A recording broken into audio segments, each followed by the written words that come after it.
Boa noite, meus queridos irmãos e irmãs. Estamos muito felizes em darmos início a mais um Evangelho no Lar. Programa elaborado e apresentado pelos estudantes dos cursos online do Lar Ismael. Sejam todos bem-vindos.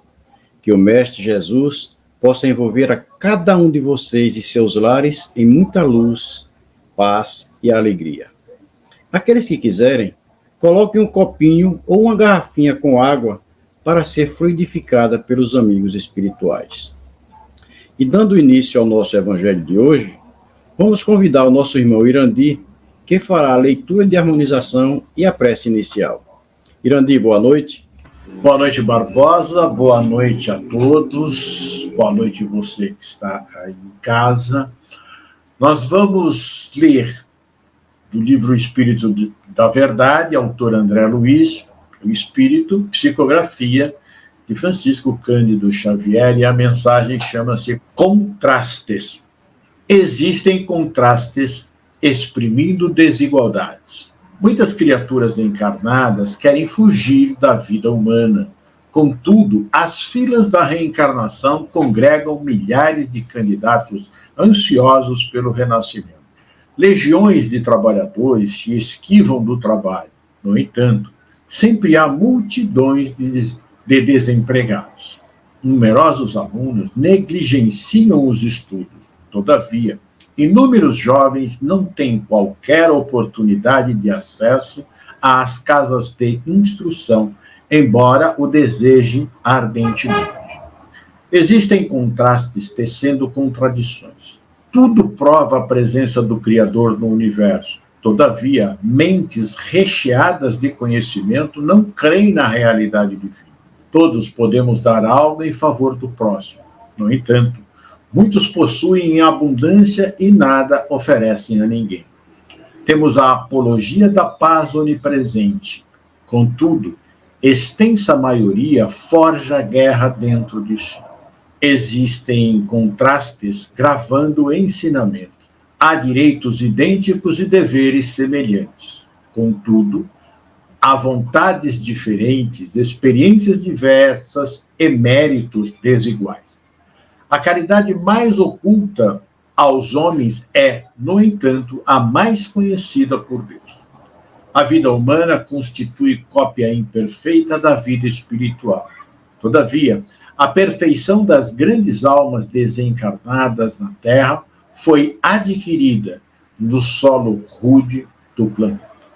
Elevamos os nossos pensamentos a Deus, nosso Pai Jesus, nosso Mestre, para rogar o seu auxílio, a sua proteção, para que nós possamos trabalhar este Evangelho da melhor forma possível, trazendo todos esses ensinamentos que Jesus nos mostra, para que ele fique gravado em nossos corações e nós possamos, assim, caminhar mais serenamente, caminhar com mais disposição rumo a nosso Deus, nosso Pai.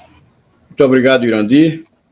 E já harmonizados, sentindo a presença de Jesus em nossos lares, através desses queridos amigos espirituais, vamos iniciar a leitura do Evangelho segundo o Espiritismo. Capítulo 3. Há muitas moradas na casa do meu Pai. E hoje iremos ler os itens 6 e 7. Destinação da terra. Causas das misérias humanas. Muitos se admiram de que na terra haja tanta maldade e tantas paixões grosseiras, tantas misérias e enfermidades de toda a natureza. E daí conclui que a espécie humana, bem triste coisa é. Provém esse juízo do acanhado ponto de vista em que se colocam os que emitem e que lhes dá uma falsa ideia do conjunto. Barbosa, eu vou comentar sobre esse trecho do Evangelho. Primeiramente, boa noite a todos. Então, sobre paixões grosseiras citada no texto. Aqui Allan Kardec define paixões, né? Como o excesso de um sentimento ou necessidade. A paixão está sempre no exagero, no excesso de condições que são naturais em nossas vidas. como apreciar algo, gostar de alguém, gostar de coisas que são fundamentais à nossa existência. Isso ainda é de Allan Kardec. Agora, eu penso que, apesar de ter essa conotação de exagero, as paixões também servem de estímulo, incentivo para alcançar algum objetivo, mas nós devemos ter sempre cautela sobre a condução desse sentimento. O texto aqui fala de paixões grosseiras, já associando ao egoísmo, aquela paixão avassaladora que não respeita limites. Paixão grosseira que tende ao materialismo, mesmo se dirigindo à pessoa, ela é possessiva. É tomada de tal impacto que já não discerne o bem e o mal. É um sentimento egoísta, não consegue entender no seu vício que tal atitude afeta muito mais pessoas que é capaz de mensurar. Eu consigo perceber algumas pessoas que são tão apaixonadas pelo poder que exercem que não pensam duas vezes em fazer sofrer um grande grupo de pessoas, só para se perpetuar no comando o maior tempo possível. São meras vítimas de suas próprias ações, pois as paixões desse mundo são apenas passageiras. Felizes seriam verdadeiramente se gastassem toda essa energia nas coisas espirituais. Porém, se isso existe em nosso planeta, não são todos os espíritos que aqui estão encarnados, nem os desencarnados. A maioria já entenderam a proposta de Jesus e têm se esforçado para seguir a lei divina, e demonstram isso sendo solidários uns para os outros. Não é porque existe maldade que todos são mal. Nada disso. Temos visto ações bastante positivas em todo o nosso globo terrestre. É que a gente tem essa tendência mesmo de olhar sempre o lado ruim e esquecer de olhar as qualidades, né, de todas as pessoas e de todas as coisas. Mas sim, existem ainda muitas pessoas boas. Então vamos dar sequência. É verdade, Leonara, é verdade o que você colocou aqui no texto e você falou agora no final. Nós temos dado muito mais valor às notícias desagradáveis, às situações ruins, do que o que está realmente acontecendo em nosso planeta, coisas maravilhosas que nós temos, não é? É isso, Irandi, e às vezes a gente fica muito na TV, nas notícias ruins, mas não é só sobre isso, né? É sobre o nosso dia a dia, é sobre a gente olhar uma pessoa e não procurar os defeitos dela, procurar as qualidades, né? Isso tem que começar aqui, pequenininho, no nosso dia a dia mesmo.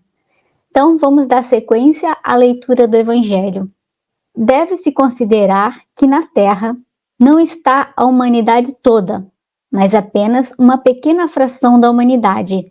Com efeito, a espécie humana abrange todos os seres dotados de razão que povoam os inúmeros orbes do universo. Gostaria de fazer um pequeno comentário, Onara, sobre sua fala desse texto, e gostaria aqui de agradecer a presença de todos os nossos irmãos aqui presentes e todos os nossos irmãos que estão nos assistindo. Então veja, no texto vem nos informar que na Terra habita uma pequena parte da humanidade, em consideração a toda a criação dos mundos por Deus.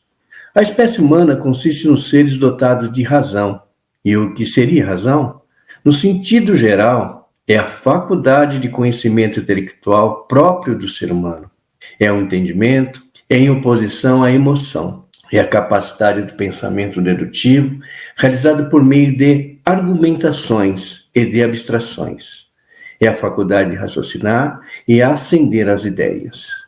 Podemos citar ou dividir os mundos, segundo o Espiritismo, em suas diferentes categorias. Mundos primitivos, mundos de provas e expiações, mundos de regeneração, mundos ditosos, felizes ou afortunados, mundos celestes ou divinos. A parte de cada mundo abriga seres conforme seu grau de evolução, cabendo a cada um o seu adiantamento moral e espiritual. Deus, em sua grandeza, nos fornece meios para a nossa evolução, promovendo condições a cada jornada, nos dando oportunidades e as ferramentas para galgar rumo à evolução. Portanto, Cada indivíduo ou ser terá que usar dos conhecimentos e inteligência já adquirida em suas passagens nos diversos mundos, com responsabilidade e sensibilidade. Atingir o progresso é dever de todos os seres, objetivo qual Deus nos criou. Na atualidade, o planeta Terra se encontra no estágio ou período de transição no mundo de provas e expiações, conforme denominação pelo Espiritismo, onde se apresentam significativas características. A primeira é a aceleração do desenvolvimento tecnológico e científico, que nós estamos vendo no mundo, né? Convulsões sociais e morais, essa também muito impactante. Alterações das estruturas geológica e atmosférica do planeta. Muitas dessas condições ainda transmitem inquietações, a despeito do progresso intelectual alcançado pela humanidade. Contudo, as coisas irão se acomodar gradualmente e o reinado da paz será estabelecido na comunidade planetária. Como ensinam os espíritos orientadores, a Terra não deverá transformar-se por meio de um cataclismo, catástrofe, que aniquile de súbito uma geração. A humanidade atual desaparecerá gradualmente e a nova lhe sucederá no mesmo modo, sem que haja mudança alguma na ordem natural das coisas. Para que os seres sejam felizes na Terra, é preciso que somente a povoem espíritos bons, que se dedique ao bem, seja ele encarnado ou desencarnado. Ô Paulinho, eu gostaria só de chamar a atenção para um ponto aí, né? A gente saber e colocar em nossas mentes que não existe só a Terra, né? A gente diz, o mundo está perdido. Jesus disse, há muitas moradas na casa do meu Pai. Então, quando a gente se refere à humanidade, não é só a Terra. Existem outros e outros mundos.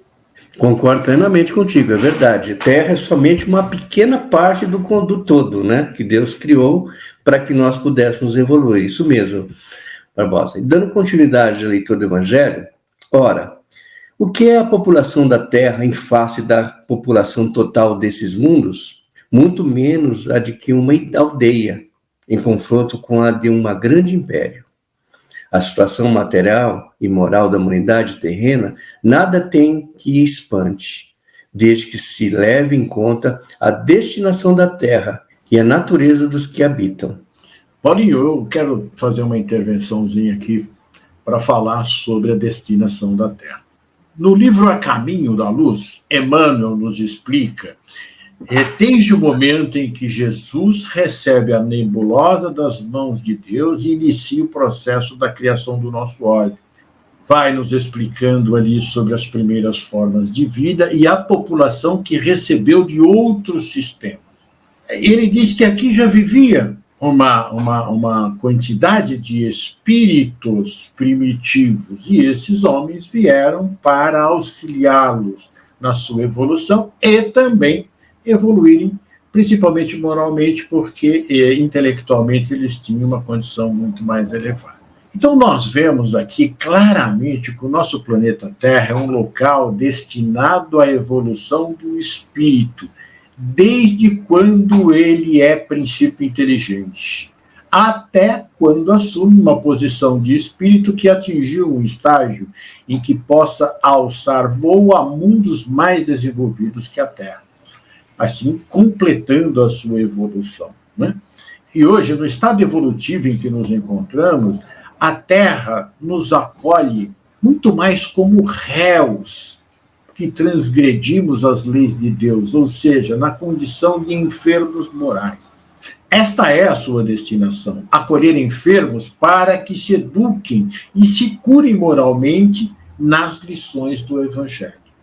No texto do Evangelho, conclui o codificador que saem dos hospitais os que se curaram e das prisões os que cumpriram suas penas, e que o homem deixa a terra quando está curado das suas enfermidades por aí.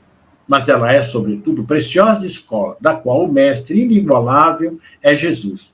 Escola e mestre que, lamentavelmente, ainda não aprendemos a servir, a amar e a valorizar. Por isso, todos esses nossos percalços ainda em nossa vida. Então, esse nosso planeta Terra, nós devemos ter uma consideração, nós devemos ter um carinho e um amor muito grande, porque ele é aquele lugar, aquele cadinho onde nós vamos crescer e evoluir.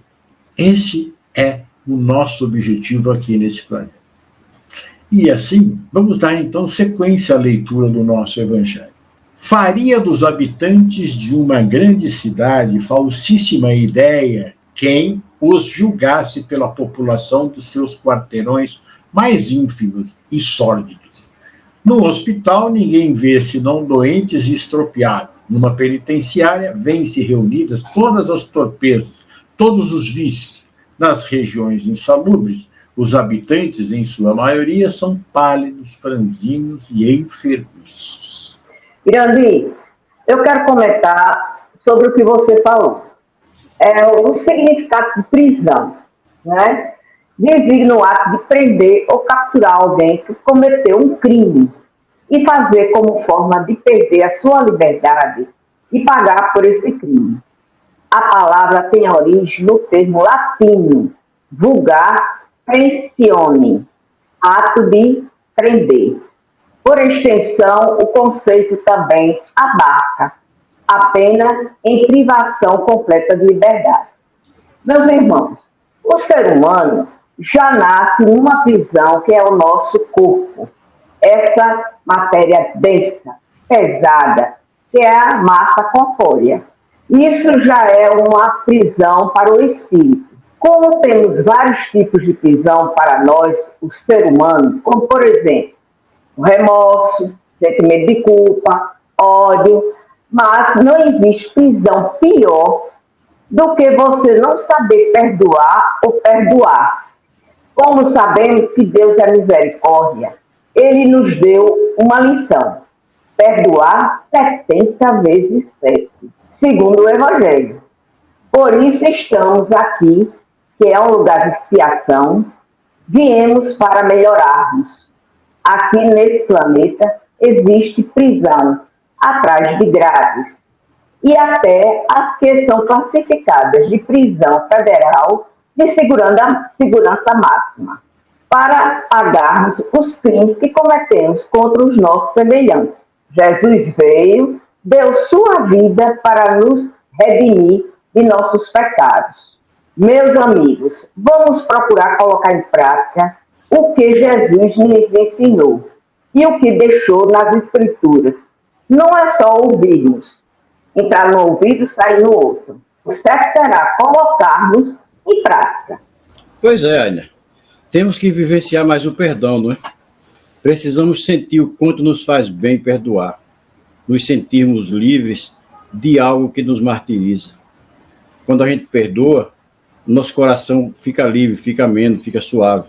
E quando somos perdoados da mesma forma. Eu acho importante isso porque, para que nós possamos sair dessa prisão que a Aina colocou, né, que ela estava falando sobre a prisão, é necessário nós seguirmos os mandamentos da lei de Deus. E esta que vocês disseram, o perdão, né, e a compreensão porque eu devo perdoar, a compreensão porque eu devo agir bem, é que vai, né, me dar esta liberdade. É isso aí. Agora vamos dar continuidade à leitura do Evangelho.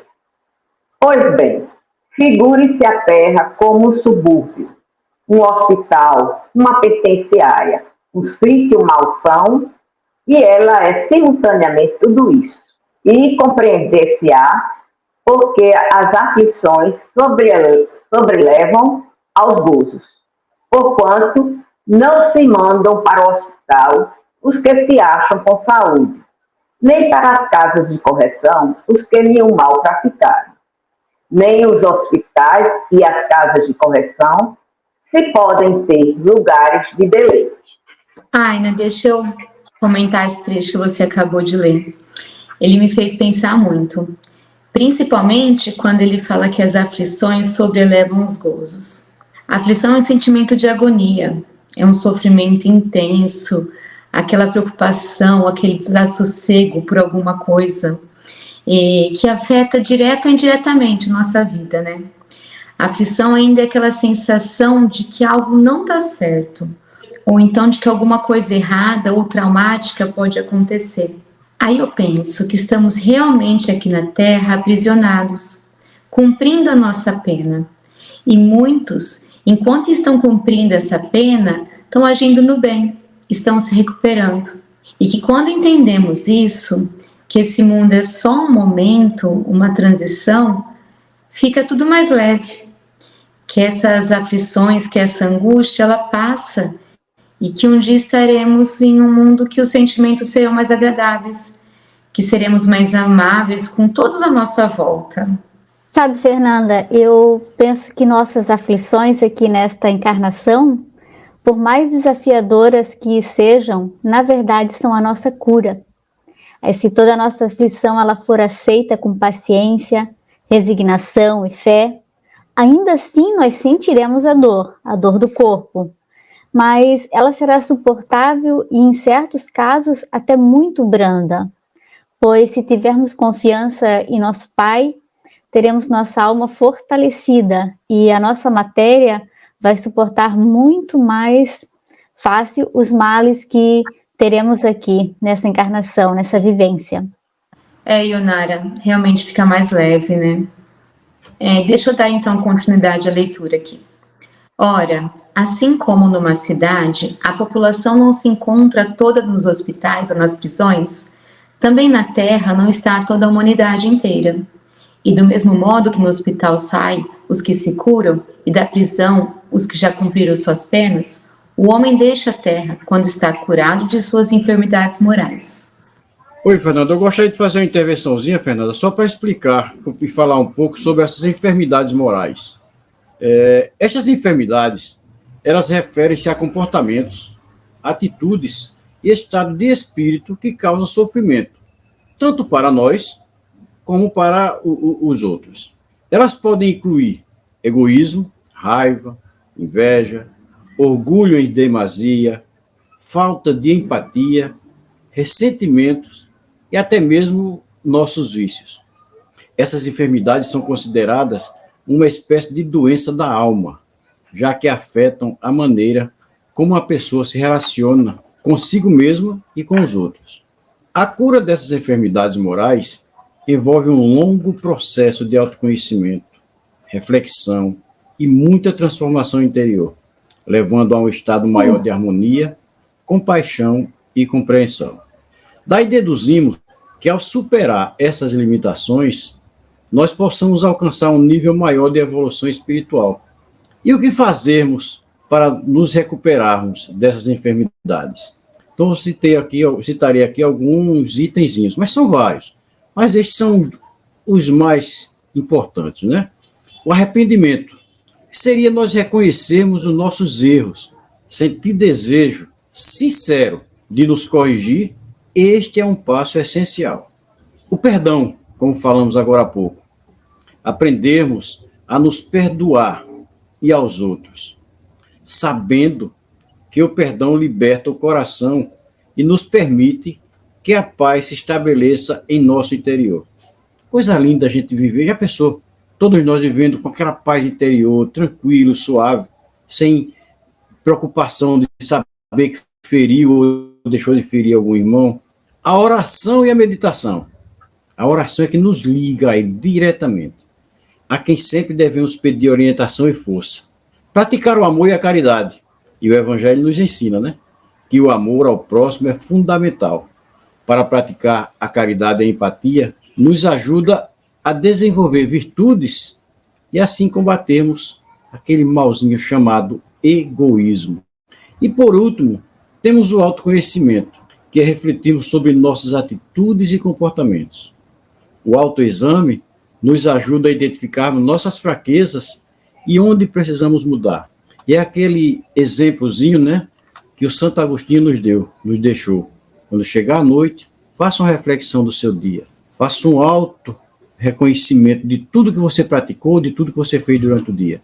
Então, Fernanda, essa passagem nos sugere que assim como as pessoas que se recuperam em hospitais ou reintegram-se na sociedade após cumprirem suas penas, nós também podemos deixar a Terra quando superarmos nossas enfermidades morais, iniciando assim um novo processo de aprendizado e crescimento espiritual. Mas antes temos que fazer tudo isso.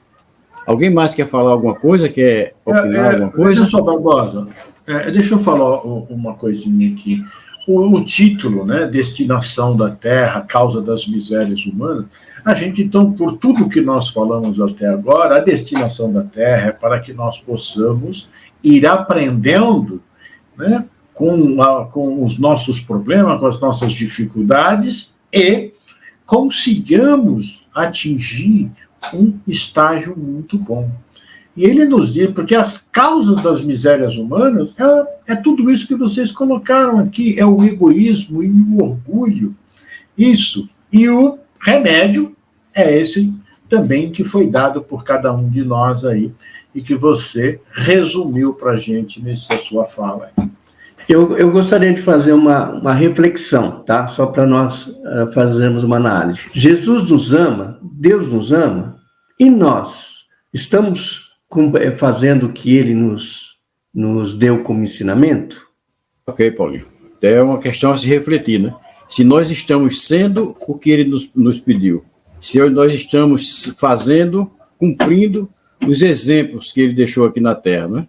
Ele não disse faça assim, ele deu exemplos. Ele deu exemplos. Bem, meus irmãos, chegamos ao final do nosso evangelho e peço à nossa irmã Fernanda que faça a prece final e a fluidificação das águas. Fernanda, por favor.